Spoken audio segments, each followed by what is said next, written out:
Good morning. Oh, not good morning, sorry. Good afternoon, everybody. Welcome to today's Democratic Services Committee. We'll begin by, as usual, going around and introducing ourselves for the benefit of anybody who's watching here today. So for that, I am Councillor Jo Watkins. I am the chair of this committee and the councillor for Caldicot Castle Ward. Nicola Perry from Democratic Services. Matthew Gatehouse, Head of Policy and Governance.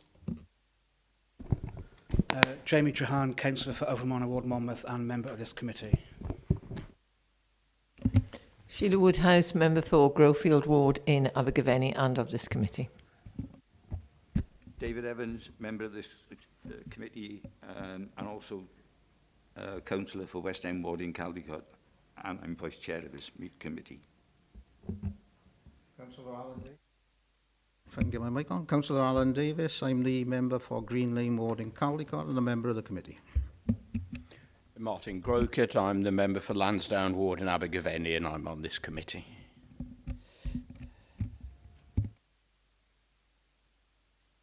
I do this just for...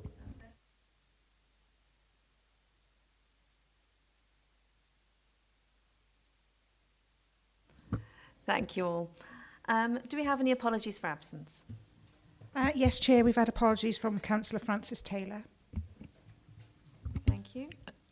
And can I add Councillor Peter Clark, please? Thank you. There appears to be no members of the public here today. Was there anything that we were notified about in advance? No? Okay, thank you. In which case we will go on to item 4, the Local Government and Elections Bill. I believe Matt will be taking that.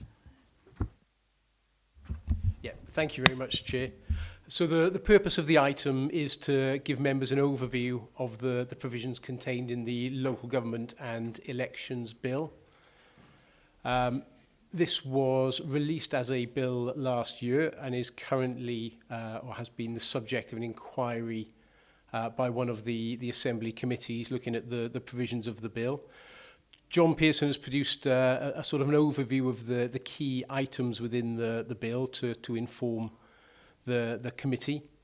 Within the key issues, just to sort of highlight a couple of the really significant issues there. Allowing 16 and 17-year-olds in Wales the right to vote in Assembly and Council elections. Obviously, a significant issue for us as a local authority. And if you think of the implications of that moving forward, the implications for the elections team in terms of including those sort of 16 and 17-year-olds in the canvass, ensuring they're added to the register and aware of their right to vote.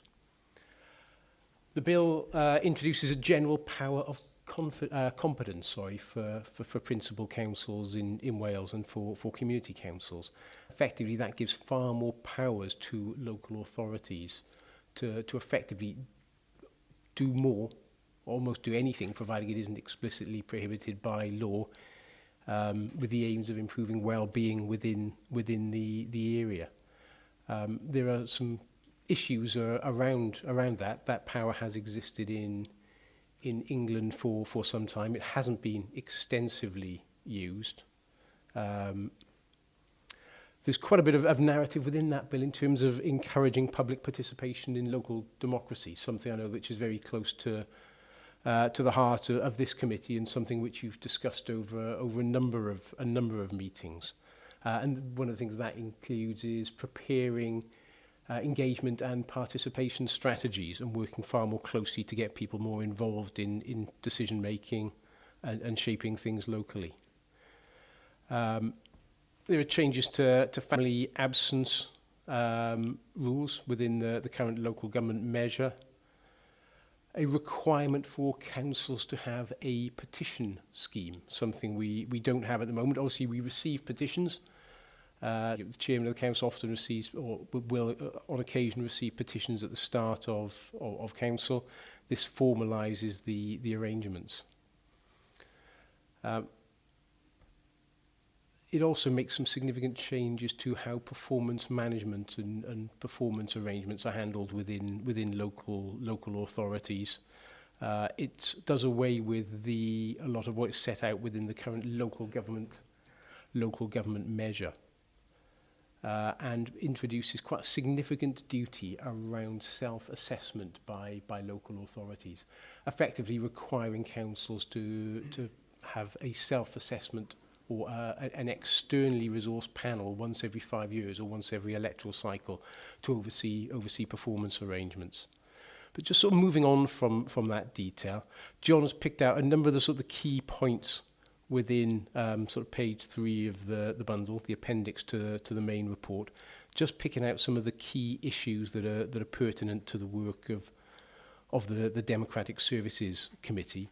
Just to highlight a couple of those that I haven't mentioned so far. The bill introduces the ability of councils in our own elections to have different voting systems.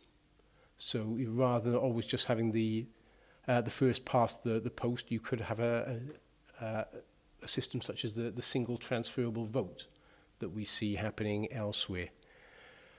Interestingly,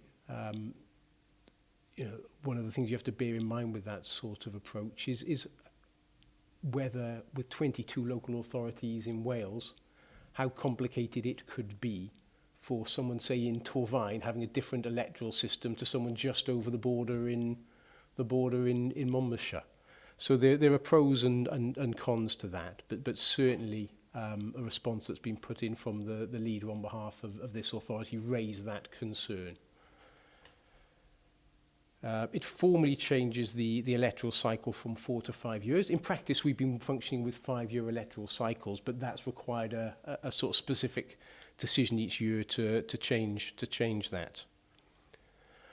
One of the interesting things it proposes, and again, the response back from MCC, as with the WLGA, raised some concerns about this, was allowing council employees to stand for election in their employing authority.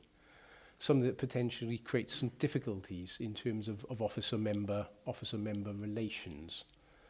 That would be where posts aren't politically restricted, but you can imagine the situation as an elected member where an officer is advising you one day and standing in a seat on the council the next, only to find returning to being in a position of advice a few months down the line if they weren't successful in being elected.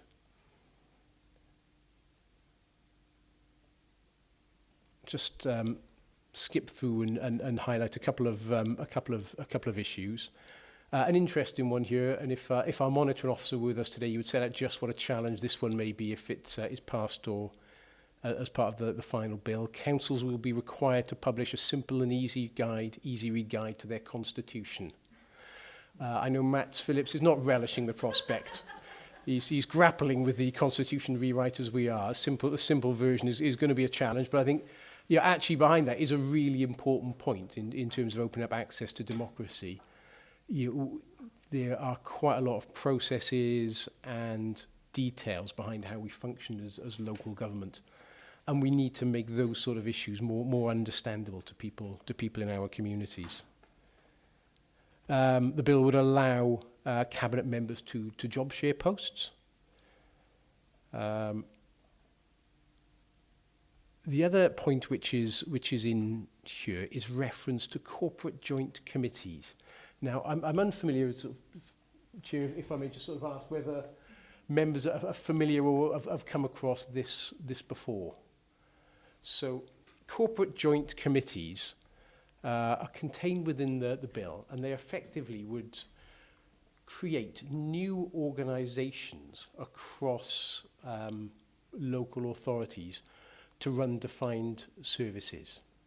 So effectively as sort of new entities. Now, within the bill, there are 4 examples that Welsh governments have been looking at.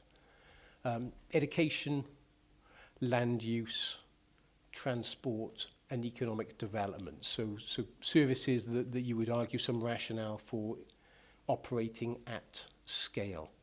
There have been quite a lot of debates around the pros and cons of corporate joint committees between councils, the WLGA, and and Welsh Government, and those discussions are ongoing. There are both pros and cons to that, and a number of unknowns at this point. So, for example, if you create a new legal entity to run economic development or transport, does that entity then require its own chief executive, its own monitoring officer, its own arrangements? So there are some things still to be worked through on that. There is also a requirement that if any of these corporate joint committees were set up, that has to be subject to quite extensive consultation, including the authorities involved, the Public Service Board, communities and trade unions. So although there is the sort of power of ministers to put these proposals forward, in each area of joint working that would be required as part of the joint committee, there are a number of tests that would be applied before those were approved. Just scroll on. I think probably, Chair, I'll leave it there and just sort of, if you're happy to invite any sort of comments or responses from the committee. Yes, Annie, so over to members. Have you got any comments? Martin. Thank you, Chair. I think I share Matthew's slight concerns that different counties in Wales might adopt different systems of voting, and that could lead to some fun and games in the future. I guess it's something that within each local authority region, the political groupings would want to discuss. You know, I have to say, I think I'm coming to personally a change of mind about the form of voting that I personally favour. Probably be music to your ears, Chair. But I would like I'd like it to be clear that if this authority ever starts to go down the road where it's beginning to think it might change the way it votes, and I'm assuming there that the status quo would prevail until a council decided it was going to change. But if we started going down that road, that we would have some really powerful seminars to explain different voting systems to members rather than just blundering into it, and that those should be delivered impartially rather than from representatives of different political groupings.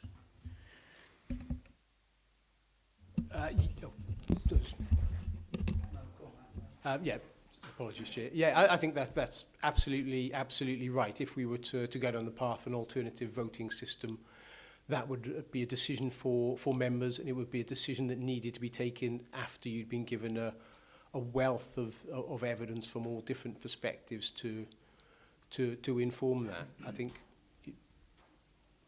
it's not my place to talk about the sort of pros and cons of different electoral systems. Probably just worth adding, one thing we did say back within the response, it was a very sort of narrow window to respond to this, which fell over the election period and Christmas. So it was a sort of response signed off by the leader rather than the whole council.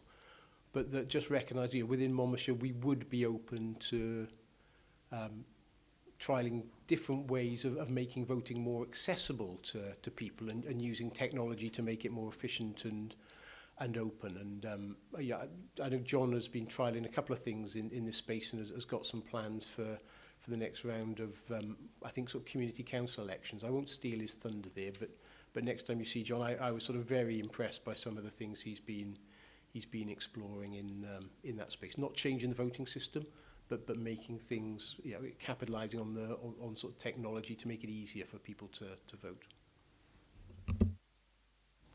Jamie. So for my benefit, because I'm not the brightest bulb in this room, if authorities adopted both voting ways, how could that cause problems between authorities?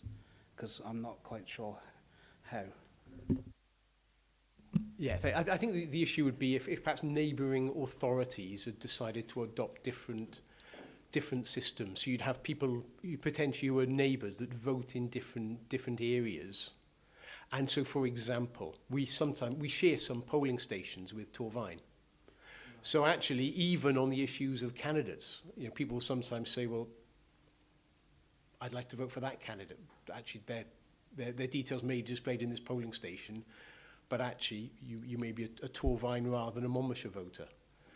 And in a relatively small nation the size of Wales, you imagine the issues of getting some of these differences in the voting systems across with our media. So sort of it's sometimes hard enough to get sort of politics across within the news anyway.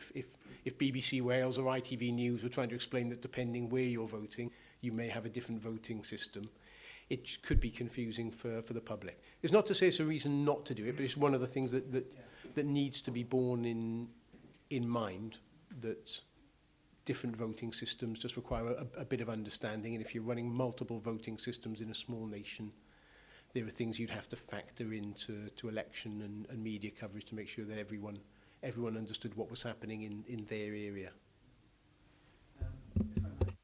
I'd just like to echo Martin. If we could have a seminar on the pros and cons of each voting system. If we are looking to go down this road, it would be helpful, because I'm not sure of the single transferable vote, so that would be helpful.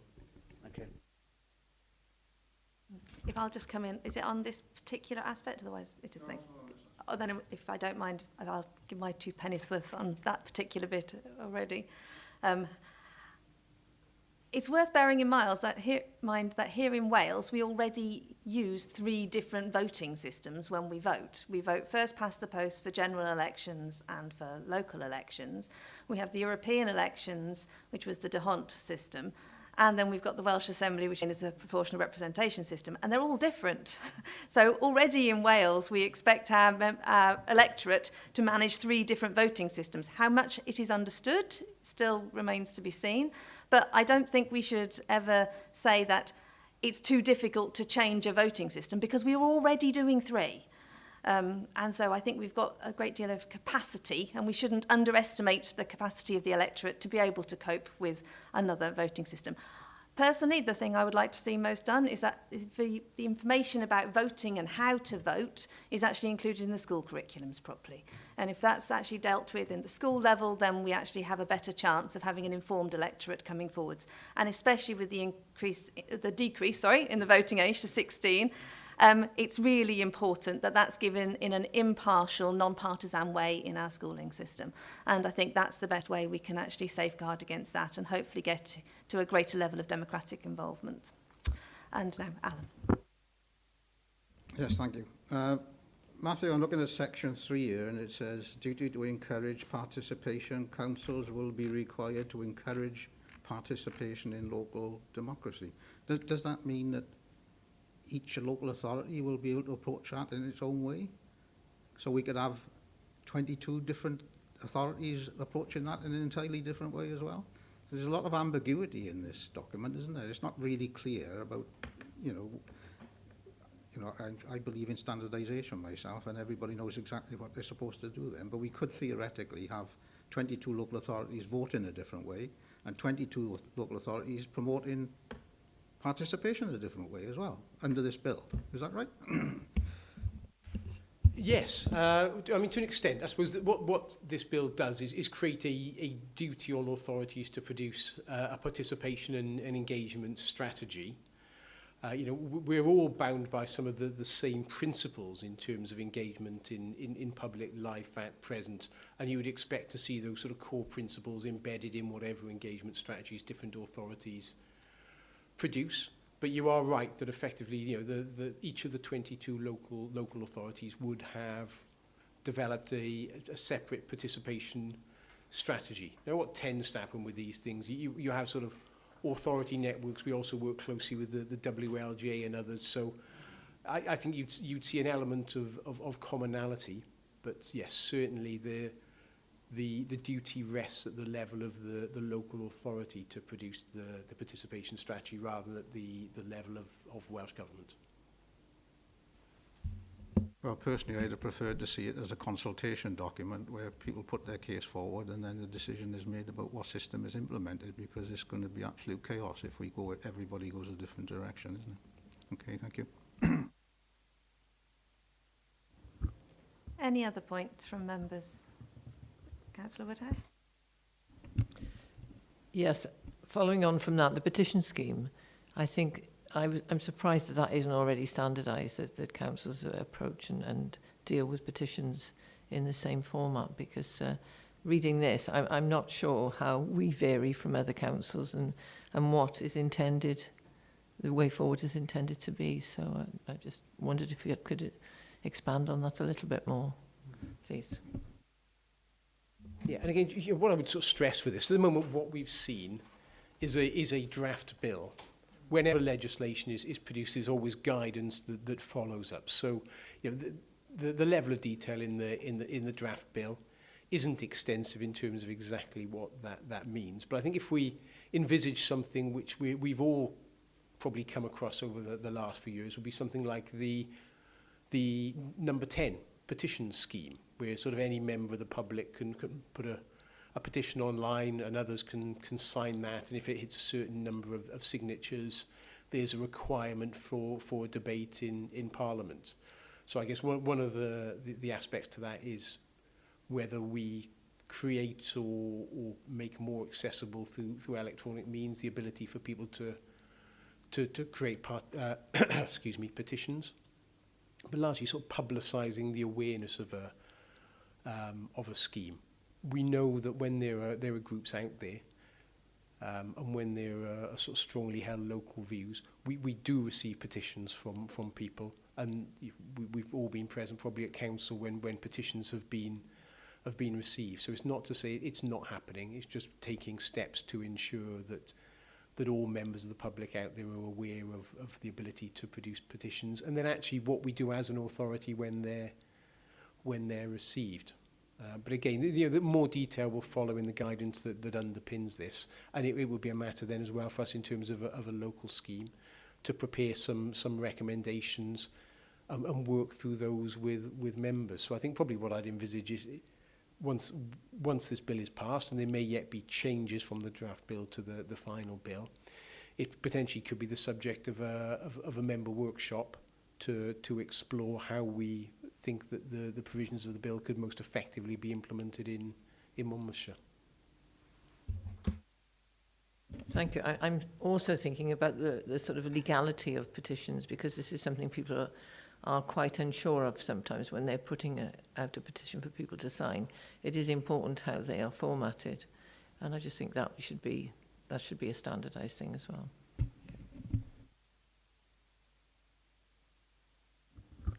Any other comments or questions from members about the paper?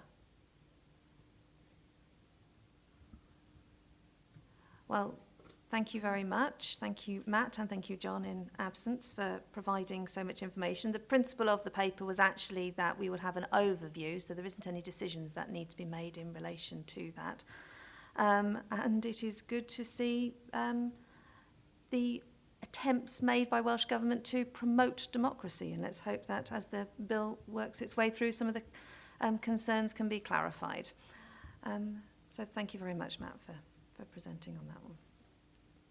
Okay, so then the next agenda item is the draft independent remuneration panel report. And again, I believe this is to Matt. Thank you. Thank you very much, Chair. And again,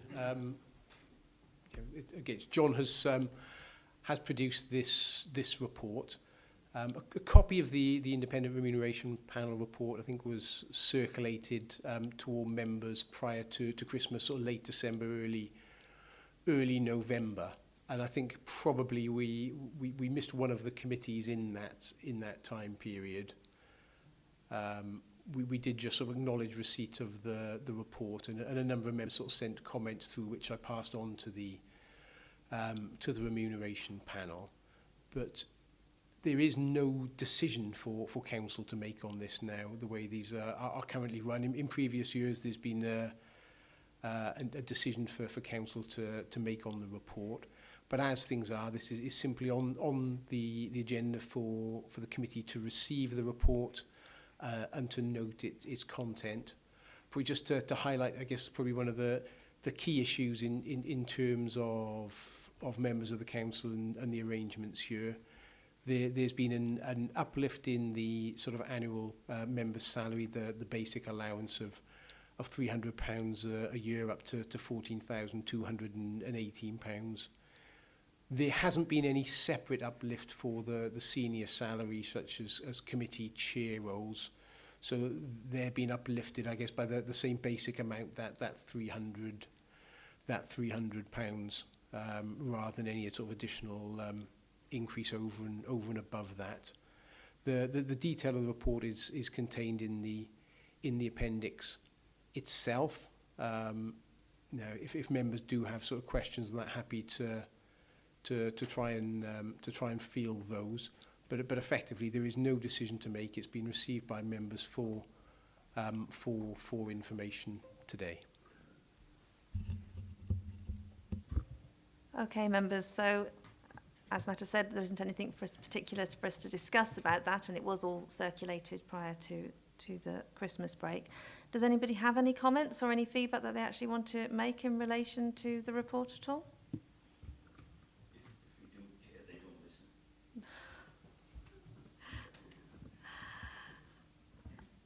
Okay, in which case then we will just note that we have received the report. So thank you very much for that. And then we are moving on to item 6, which is the member training and development strategy, which I know is an area that John was working on very diligently. So if you can update us, please, Matt, again. Scrolling through the independent remuneration panel report to get to the right section. And yeah, obviously this is a continuation, or I guess is now putting a strategy before the committee based on and building on the discussions at your last meeting. As you may recall, the WLGA, the Welsh Local Government Association, has been producing a range of sort of resources for member training and development. The committee has previously received, I recall, sort of updated role descriptions for different member roles. We've also spoken, or you've spoken previously at this committee around the support that's needed for members to undertake your role. And I think some of that came up as well in one of the previous submissions you made to an Assembly inquiry on diversity in local government, the importance of recognising the professional roles that are undertaken by members and ensure that members have access to a sort of broad range of skills and development opportunities to undertake their roles. So John has produced this training and development strategy. It's for discussion today. If there are any points you wish to clarify, to draw out, or you feel need to be amended to ensure this document achieves its full potential before it's sort of embedded in practice. One of the things it does is create the potential for members to sort of self-assess against the development needs frameworks to identify where these training needs exist and potential areas for development. So if I just sort of scroll through, if you just pick up the strategy itself, which is, let's just get the page number.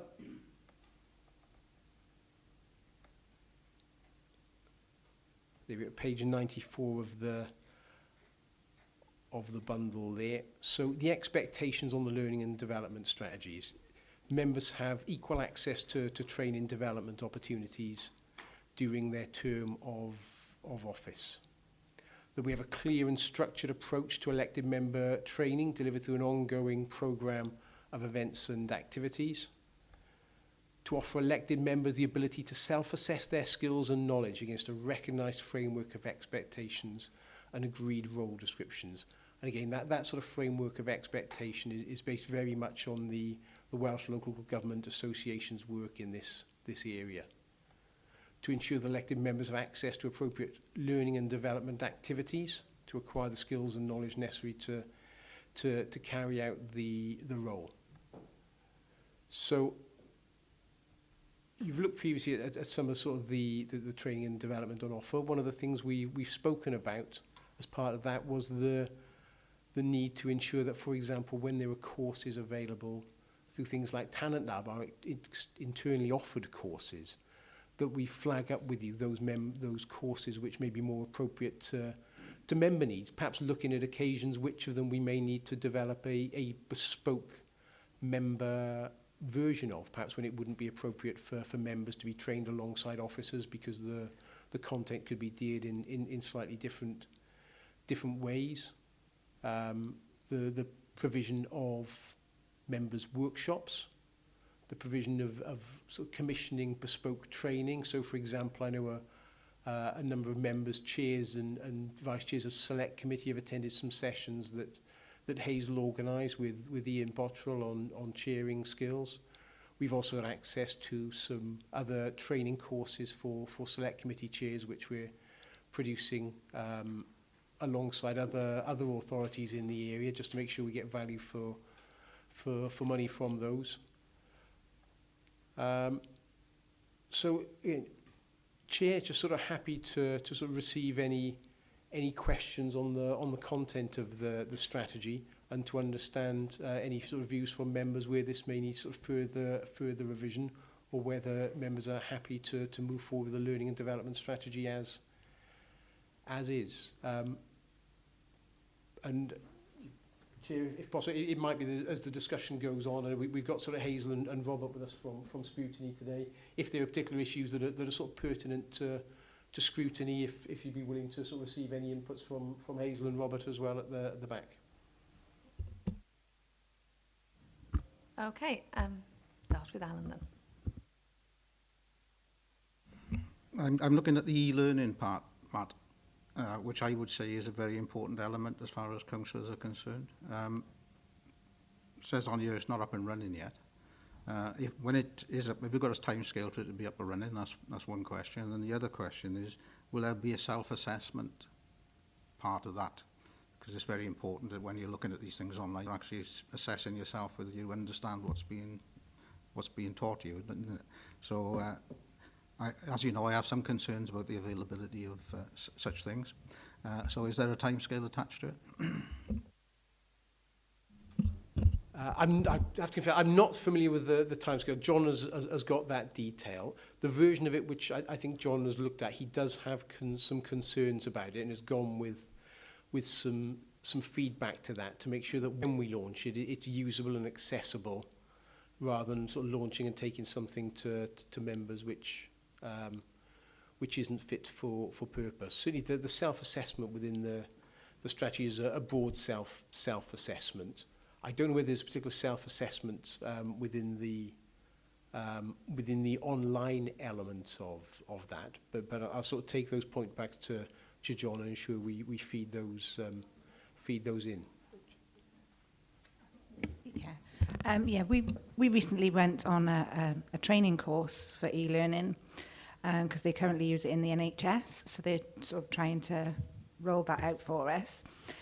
But we definitely need to look into it further, and John's plan is to get it all up and running, ready for the next council elections, to sort of eliminate the amount of induction sessions councillors have to come in for, so you'll be able to do it more online. And there will be self-assessments as you go through each course. So they have, like, the plan is then you have a little assessment quiz, so you can see how you're doing and sort of do it that way, if that helps at all. Yeah, I think that's exactly what we would be looking for. It needs to be easily accessible, and it needs to be easily understood and used. And I think as long as I leave it to John to decide what the content is, but it's important that this is something that members can find useful and can use easily. I think it could be very good, actually.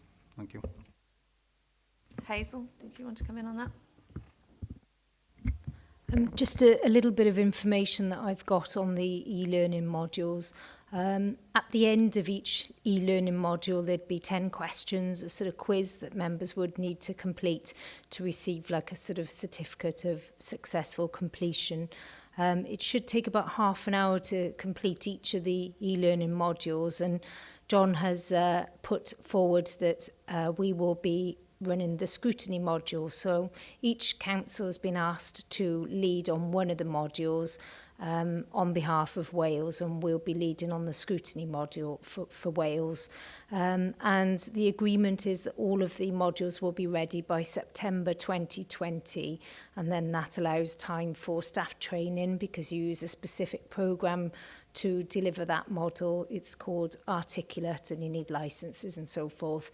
And then they'll be loaded then onto the sort of training module, and then as Nicola's explained, the incoming members for next time should be able to benefit from this. Martin. Thank you, Chair. A couple of points. The first on induction.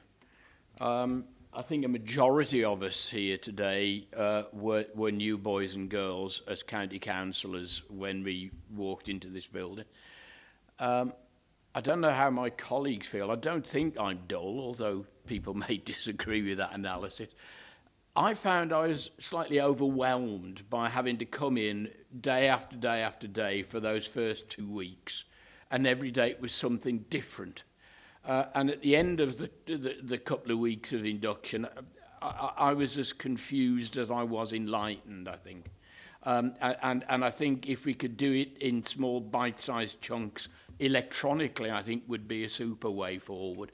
I think that actually will be more effective than the way that we were put through the mill as newcomers when we first walked in. The second point, I didn't realise that Hazel was sat at the back there, but I would like to commend the work she's done, particularly over scrutiny training. And sometimes the number of people who you need to train are quite small. And therefore the cost per head, if you're bringing in somebody from outside, can become quite expensive. And I'd commend Hazel for the work she's done, particularly with trying to twin us with Torfaen. But I think if we could look to expand that so that 2 or 3 or more authorities could actually come together to put on a day's training about something and share the cost, then in this day and age, that's to everybody's advantage. Hazel, I think, would like to say something about that. Yes, and I think that's a really good point. In terms of the scrutiny chairs training, it would have cost an absolute fortune to have run 2 sessions simply for our members. So by doing it on a Pan Gwent level, we were able to sort of run 2 separate sessions, train most of our chairs and most of our vice chairs. We also trained the chair of Democratic Services Committee and the audit chair as well, and that meant that doing it in conjunction with other authorities, we could share the cost, which was much smaller than even one session had we had Ian specifically for just us. So in conjunction with that, we've gone on to the next phase, which is training for all scrutiny members on questioning and listening skills. Now, I've emailed members to see if they'd like to attend those sessions. 12th of March, either 1 o'clock or 5 o'clock. Now, this one will be in Tredomen in Penalta House. And again, it's training for all 5 councils, and we share the cost. But I've only had three responses from our members, which is really, really disappointing. Myself and Robert will be going, and I've got Councillor Roden, Councillor Grocott and Councillor Davis. But, you know, I would urge members really, I think that all of our members could benefit from some additional scrutiny training. and there aren't multiple opportunities to do this, unfortunately. Getting trainers in, they don't always live close, and there's accommodation costs, and therefore when we do organise it, we try to maximise attendance by doing it with the other Gwent authorities. So that's just a plug for anybody that's here that might like to come to that training. 12th of March, 1 o'clock or 5 o'clock, and I can send through I probably will do a reminder now and chase people in case they'd like to go on that training. But it'd be very useful even if you're not on scrutiny committees, really. It's about asking the right questions and following up questions if you don't get the answer that you want, and it's generic skills, really. Thank you for that. And yes, Hazel, I think it's a very good idea to send out a reminder. Lots of people frequently don't necessarily see the first email that drops on the mat. Jamie. I don't know if you're aware, Hazel, but there's Strong Communities scheduled for 10 o'clock on the 12th of March. Yes, I think we should be able to be finished and go over to Caerphilly for 1 o'clock. But there are sessions on at 5 o'clock for members that are working, perhaps if that makes it easier for them. I wasn't able to actually affect the timing changing. It was set up by Caerphilly. I set up the last one, and therefore there's two separate times, but hopefully we can get as many people to go as possible. Are there any more questions or comments about the training and development plan for members? Sheila. Just an observation, really. I think the mentoring could prove to be very valuable to new members, and I was pleased to see that in there. Yes, that was one of the things that leapt out at me as well. I think that would have been extremely valuable as a new member, and when I have quite a small group as well. So anything else that anybody else would like to raise at all? Well, I think it's a really useful document, and I think it could make quite a great deal of difference for members when they are newly elected, and hopefully also helping us develop our skills once we've already been elected as well. So I'm really grateful to John and the team for working so hard on this, and hope that we will see things developing from that into actual training that we can attend and the support services. One question I have that's not included in the document, I think, is there was a questionnaire that went out electronically to members. I had an IT issue in relation to it when I was completing it at home, but I don't know if anything has actually come of that questionnaire or the self-assessment. I think I did respond, and I was advised because of the elections and things it was going to take some time. Matt, do you know anything about it at all? Nicola, I'm not sure whether you've got any information. The chair spoke to me about this last week, and I sort of took it away to have a discussion with John, who'd been receiving these back, but obviously because of circumstances we discussed prior to the meeting, I haven't been able to have that conversation yet. So as soon as I have that information, what I'll do, rather than waiting till the next committee, I'll ensure that I contact you all with that information. Thank you. That's great. So if there's no other comments or questions on the paper at all, then thank you very much. We'll note that we've received that. And then on to item number 7, the Make Your Mark Youth Conference. Now, were we expecting to have Charlie Jade Atkins along for this at all? Because I think we haven't actually heard anything. I'm not sure what's happened there, so I can try and arrange it for the next item. In which case, then, if we haven't got any feedback from Charlie about what was going on with that, then the bit that I can feed back on is the Youth Democracy Day that I went to a long time ago now. I think it was, my arm was still broken, so I think that was back in September or October time.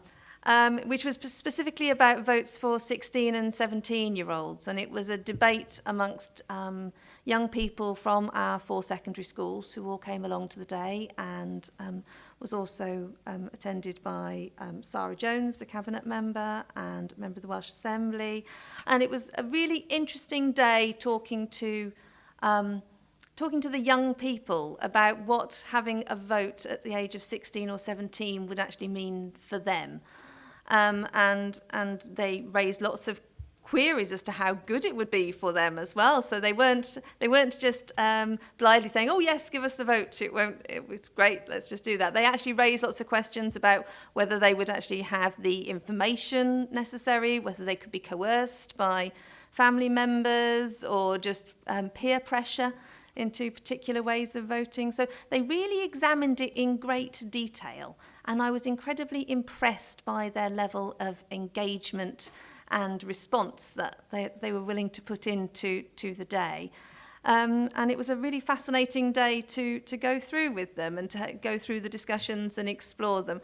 And I really do commend any other members of the committee, if ever these youth days come up, then it's really well worth going along and actually meeting the young people in these conferences, because they really do enjoy engaging. And they're incredibly articulate and intelligent and have a wonderful way of putting their points of view across. So it was an absolute delightful day to actually attend with them.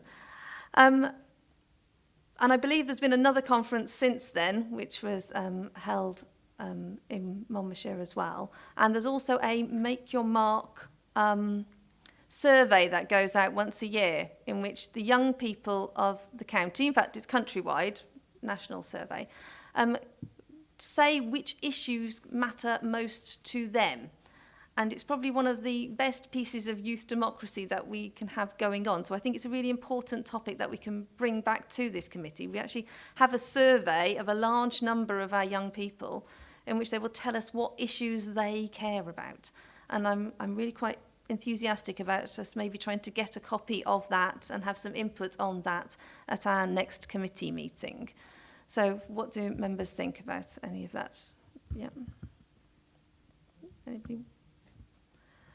Matt, did you hear anything about the conference at all, or did you get any information back from? I have to confess, Chair, and extend apologies that it was down to me to try and get someone along to talk about that, and I'm afraid I lost sight of that. So I have to hold my hand up to that one with apologies to the committee that I knew it was something the Chair wanted to speak about, but I'm afraid my fault. Well, maybe we can carry it over for the next committee meeting, which I believe is in April anyway. And so hopefully we'll have a full report coming then, and we'll be able to understand more about what our young people have been talking about and the issues that matter to them for that next committee meeting. And then on to item 8, the members' IT. The ongoing issues around members' IT. Matt, are you leading on that one as well? Yes, thank you, Chair. And I guess an item that probably none of us look forward to seeing on the committee, because when these issues are raised, it's generally because people are struggling. Now, I'm aware of a number of issues, and what John has done to inform this report is go to SRS and get the core log of the issues raised by members to get a sense of where the problems are arising. It's not universal. You'll see the figures there. I think it's sort of 43 members, 16 have sort of logged issues in the last quarter, and there are some sort of bullet points there that give an idea of where these issues are logged. So 40 calls logged with SRS. 26 of those relate to locked accounts, of which 10 are around sort of password changes and resetting of password. A couple of issues with Checkpoint Mobile, which is the sort of the third factor, what technology people refer to as 3-factor authentication, your password, your logging, and then some other piece of information you get over a text message or an app. what I wanted to do, Chair, and I've had sort of discussions with John, with Peter Davis, with Sean Hayward, our head of IT around this, as well as the digital programme office. I'll pick up some of the specifics in this first one, then I'll talk more generally, if I may. We probably have 2 or 3 members, certainly 3, one of which may have been resolved, that seem to have a recurring issue with lockout. So actually, everything appears to be in order, but off-site in particular, they're being locked out of their account, which is creating real problems for some of our councillors. John, working with SRS, we think we understand why that may be occurring. Now, what members have been told is that often that's where there are multiple devices associated with an account, and there's a clash there. Now, this has been happening with some members that don't have multiple devices, but it's potentially something where someone used to have a different laptop, they no longer have it, but there's a clash there. So we have a potential solution to resolve that, which we're hoping to be able to try later this week.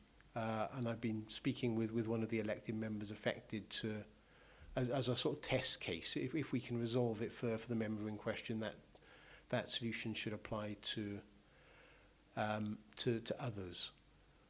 One of the other things we've spoken about doing, and you know, Chair, be very interested in the committee views on this today as to whether it's something the committee feel would be an effective way forward, would be to send out an additional sort of survey or request for information to all members, to just ask around sort of IT issues, to put some sort of structured questions there in terms of where members are experiencing problems. So to understand if there is a training need, if there's a home broadband issue, if there's an issue with account lockout. And then recognising that surveys don't always get to the nub of the issue, to make an offer of one-to-ones with perhaps sort of myself and someone from the digital programme office to sit down with members for sort of half an hour, and where members are having issues, and hopefully it's not going to be all 43, but there are some genuine issues there, that we understand those, and we can use that to look at the different solutions that may need to be put in place, because it will be a range of things. And perhaps we then either look to set up some sort of individual workshops or one-to-ones to support members with those problems. And I'd envisage we come down to technology problems, things that need to be resolved with SRS, with our genuine, real technology problems, and our technology isn't doing what's expected of it. Those conversations may also flag up some needs around sort of training and development with IT as new packages come on board and people haven't had the opportunity, thinking back to the training and development strategy. But also to use those conversations to find out the most effective way of doing that, because everyone needs technology in this day and age. And if as members you feel the technology you have isn't enabling you to do your jobs, we need to find a way through that. And it's not going to be a one-size-fits-all solution. So hopefully by tackling it with some individual conversations, we can get at the root cause of the issues, and then sort of develop some sort of bespoke responses to those, to ensure that people have the technical solutions, but then the support they need to move forward. That's great. I think Alan wanted to come back. Yeah, Matthew, you've covered a little bit of what I was going to say, but when we talk about members' inductions, and I can recall having 5 minutes training on this computer when I joined this council, which is, in my view, totally inadequate. And I think, without knowing all the details, there's certainly a training implication here, I think. Not only in terms of, people's familiarity with computer systems, but training people to get the best out of the system we got. And I think that's sadly lacking here, because, we need to have, as part of that induction training, a session where members are put through the system and told what they can do, what the benefits of it are. And I think that's something that perhaps we really need to look at, because it's, I suspect that some of the issues that we get are because people are not too familiar with the systems, whereas if we trained them properly, they would be. Thank you. Yeah, thanks very much for those comments, and I certainly certainly recognise that. Technology is ever changing and changing rapidly. We've recognised the issue. I think members sort of the need to have a robust training and development strategy for members, and it's absolutely essential that technology is part of that. We're probably at the midpoint, or just past the midpoint of this council term, and we have to recognise that feedback and put something in place now to ensure that we resolve those issues for the remaining part of the council term. So yeah, thanks very much for the comments. Councillor Dovey, thank you. Thank you, Madam Chairman.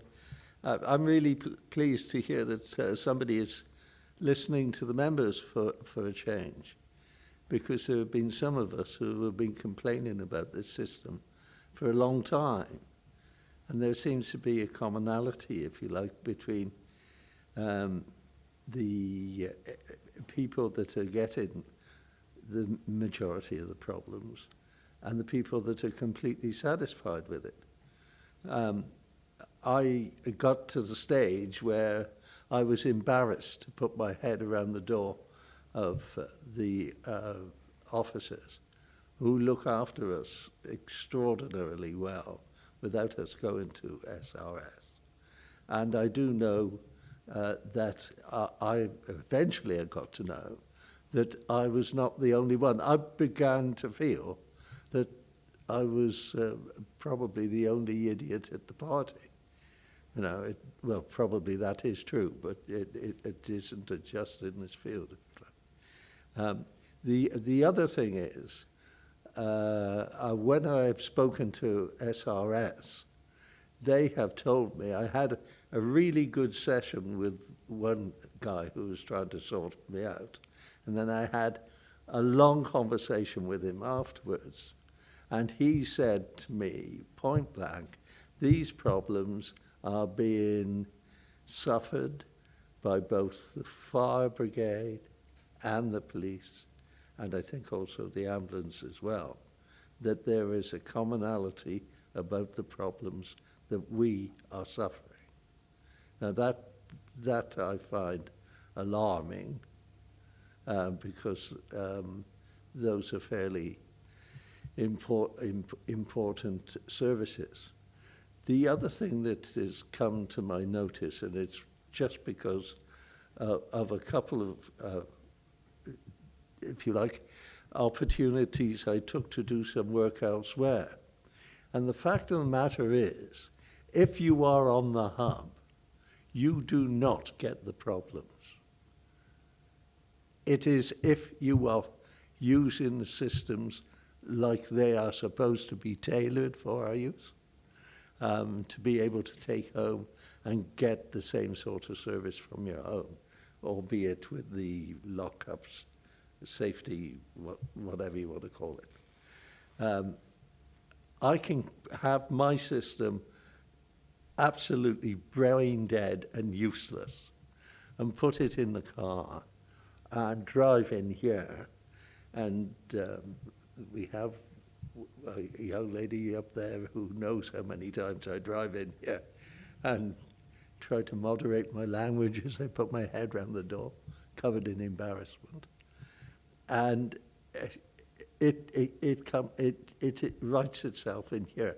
I've actually put it down in here, turned it on, and it just operates differently. So the closer you are to being in the hub, if you're in the hub, the system works. It doesn't work outside properly at all. And the other thing is a tip, guys. If you go to the library and if your system is playing up, you go to the library, and the libraries are on the hub, and your system will work better. And so now, to try and keep up with my emails, I go and spend days or parts of days down in Chepstow Library. And I think I don't spend as much time bothering the people in democratic services. But this has got to be sorted out. I have been blatting on about this for 12 months or more, And it hasn't been registered. Nobody has taken care of it or picked up the cudgels to do something about it from amongst the most senior of our elected members or senior officers, because they're in here. It works. It doesn't work outside. And we as elected members, the majority of us, are outside. And that's where we want it to work. I could go on and on and on about this system. All I know is I had a business of my own at one stage, and I had a simple, straightforward system that was set up for me by BT.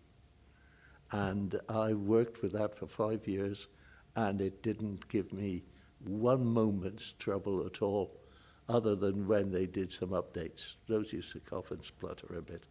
But it was a great system. So I'm not a total drongo. I just know that there's a difference between a system that works and a system that doesn't, and this doesn't. Thank you, Chair. Thank you, Councillor. Yes, Councillor Evans. Thank you, Chair. This printout here of logs to SRS is great. It's good information, but it's not including the amount of times members have to go into democratic services, and it's taking their time up as well, valuable time, as they work really hard in there, and having this go to them is it could stress them out. I feel, and this has come from members, have come and asked me if I could get this on the agenda. That's why I went to Nicola to ask if you would allow it to come on the agenda. And I feel that we've got to support the members. It's not fair on the members. And if the audit goes through the timesheet, the travel, and they see county hall IT breakdowns several times, that's going to cause a concern. It's costing money. People trying to travel up here. So I feel, and going back, I think it's about 12 months ago, it might be a little bit less, it might be a little bit more, we was having a lot of trouble then, and there was talk of changing the system, changing the appliances. And nothing have come of that. And it's getting worse now, because people are coming in here as well, asking for a paper printout because they can't trust it. Thank you. Thank you. And it has been raised by other members as well. And certainly it was raised quite emphatically at Audit Committee last time. And that led to me having a discussion with Peter Davis, which is the reason why we're trying to go down this bespoke approach, trying to actually work out exactly the problems that are going on for the exact members. Because to be perfectly honest, someone like myself isn't having any problems. But then if I do have a hiccup with my computer at all, I just take it into the library, let it sort itself out, as you said, Councillor Dovey, sort itself out, and then I can take it back home again and it works again. But I do realise that for many members, they don't have the library within walking distance. And so that's not always an option. And some people have very erratic broadband. And so we need to find out exactly what the problems are for the members who are having these recurrent issues, and then try and work out the exact method of sorting those out for those members. And I think now it has to be dealt with by looking at the members who've got the significant issues and finding out, helping them specifically, rather than saying that it's got to be a blanket approach to all of us, because it doesn't appear to be the one thing that's going wrong for every single one of us. It seems to now be different things are affecting it for different particular individuals, or a group of individuals in a particular circumstance, maybe erratic broadband or something like that. But it needs to be sorted out for those people so that they can do their jobs properly, because that's what we're here for. The only reason we actually use these computers is not to play games, it's to actually do our work as councillors, and we do need to have an effective working IT system. So now I'm hoping that we are going to, with looking at it very specifically and honing in very specifically on the members who've got these recurrent problems, that hopefully we can then find the solution for that. The other thing it doesn't help as well is when you have a problem and you ring SRS, you're on the phone for 20 minutes. And I've seen the staff trying to fix the complaint, and they get treated the same. So, you know, I think they need to get their act sorted out as well. Councillor Woodhouse. Can I just say that the suggestion of the survey earlier on was a very good one. It must be stressed in that when that goes out to all members, the importance of this, as some people are experiencing issues.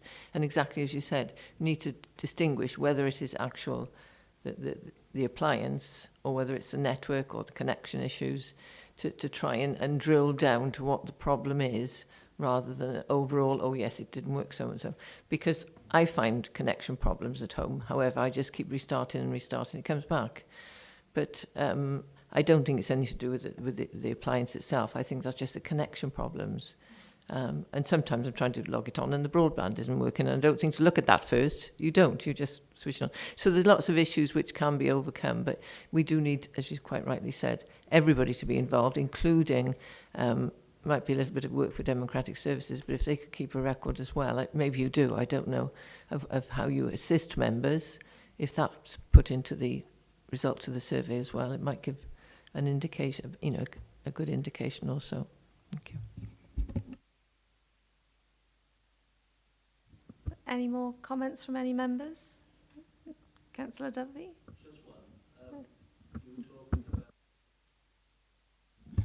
You were talking about how the service can be affected between different areas, and that is true.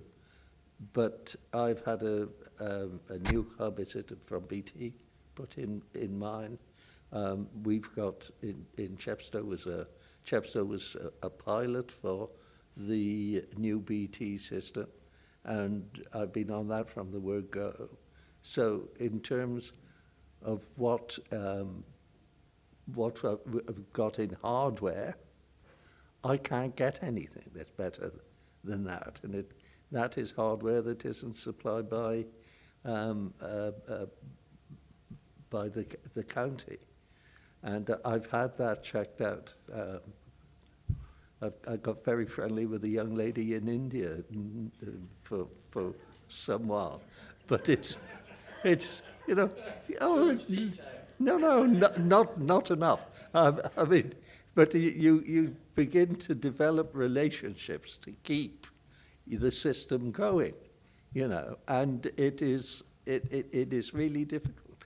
And the point of the matter is, I don't think there is anything at all the matter with the equipment, the hardware. I don't think there's anything the matter with this.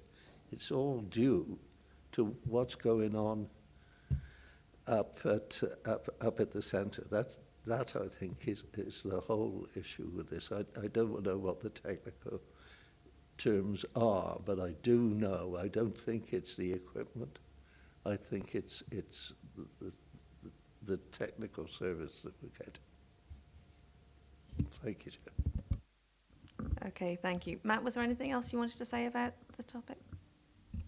No, but Chair, if I could just add, you know, the point's been made several times, but it is worth sort of emphasising that, you know, actually when people are in a Monmouthshire County Council or sometimes actually some of the other neighbouring authorities that are run by SRS, be it one of our community hubs or one of the offices, Raglan Depot here at County Hall down in Mega, you will be on the network and you should automatically connect, and that's when the updates run. So I think I'm not a technical expert, but Councillor Dovey makes a very good point. You know, thinking of your old professional system, often the problems come about when there are updates. And in 2020, as we are now, we're in a world of constant security concerns with technology and an awful lot of updates. And it does appear to be the case that those updates run most effectively when you're in the network, which is why there does appear to be a difference between when you're in County Hall or when you're in Mega. Those updates are running automatically and seamlessly. But when you're not in the building, as most members are not day in, day out, and I think for all of you, you're in here probably quite as much as you would like, given the amount of work you've got in your communities anyway, without having to come in just for IT. So it does tend to resolve itself when you're in the building. But, you know, we would recognise there are issues that don't get resolved, and we do have a number of members grappling with some quite specific concerns that probably need some more bespoke solutions. So I guess Chair, from my perspective, it's just getting that sense whether this committee would be happy with what's been proposed as a way forward, so we can get to the bottom of those specific issues exactly as you've described, and look to resolve the problems that individual members are experiencing, and move to a position where you know, we hopefully have sort of 43 out of 43 members not having to report calls on a regular basis.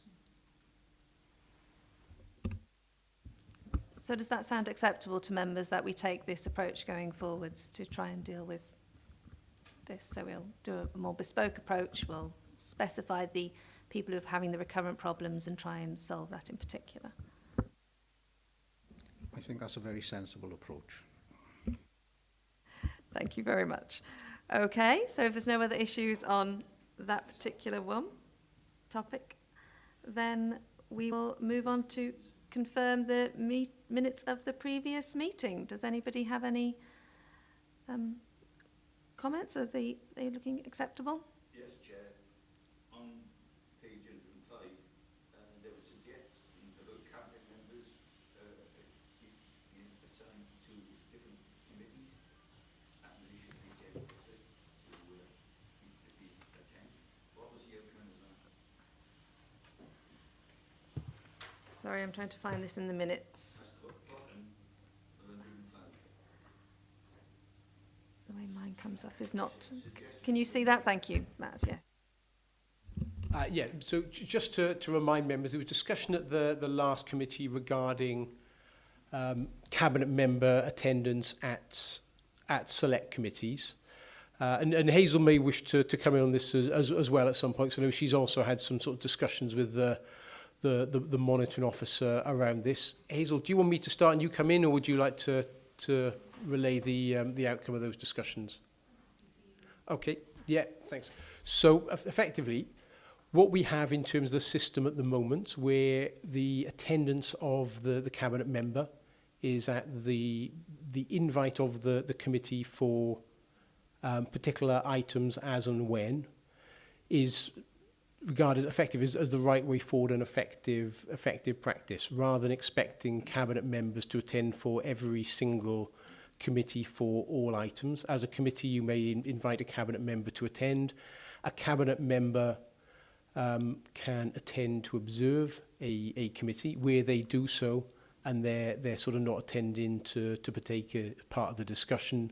We'd expect them to sort of sit separately from the committee to make it sort of clear that they're observing that committee. Obviously, we tend to have quite sort of informal ways of working in Monmouthshire, and we all know what everyone's role is, but those observing on the live stream or elsewhere may not. That it's down to the chair then, when they wish the cabinet member to be drawn into a discussion, but that we would not be looking to change the system to expect cabinet members to attend every single select committee. Thank you. Any other points from the minutes? Oh, carry on, please. Chair, if I may just come in on one of the other sort of discussion points was one that I think you yourself had raised initially. Apologies if it was someone else. The issue of timings of public questions at the beginning of meetings.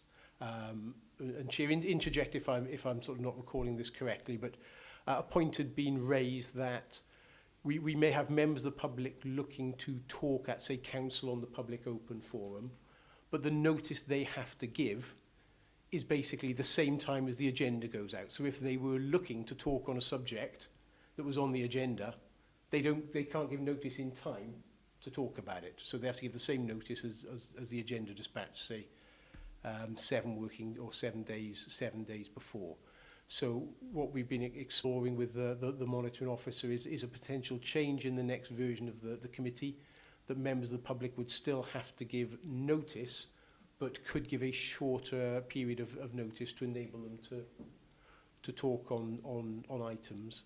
And then linked into that is a desire, I think,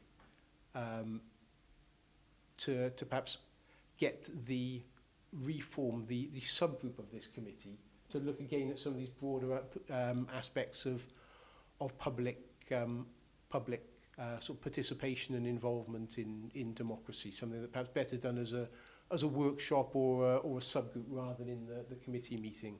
So we can sort of roll sleeves up, get the sticky notes out and do a bit of work and then bring those back to the committee.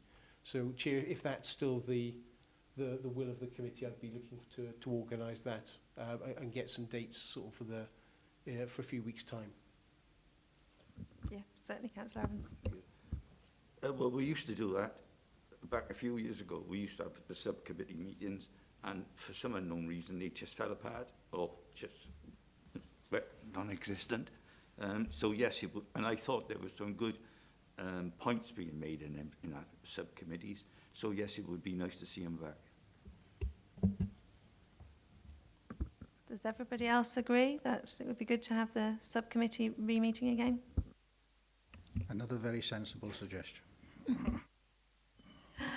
And yes, indeed, in terms of the timing of the public questions, we had a meeting with the monitoring officer straight after that last committee meeting, and so I believe he was coming forwards when it comes with the constitution reform, when he finishes the amendments to the constitution, but hopefully we'll be able to have that in place as well before too long. So yes, please, Matt, reform the subgroup, send out a call for arms. So that again will be open to any members, so if you weren't on it before but you would like to be on it now, then please also do let Matt know so that he can then include everybody who wished to be included. And if that is the end, if there are no other issues relating to the minutes at all, then that we will agree them as an accurate record of the previous meeting. And that is the end of the agenda. I don't actually have the date in front of me of what the next meeting date is. 30th of March. 30th of March. Okay. Yeah, 30th of March, 2 o'clock. 30th of March at 2 o'clock. And frankly, hopefully in the conference room rather than in this chamber, so we can have a more informal discussion. But thank you very much, everyone, for attending, and have safe travels, and I hope the winds are dying down out there now. Thank you.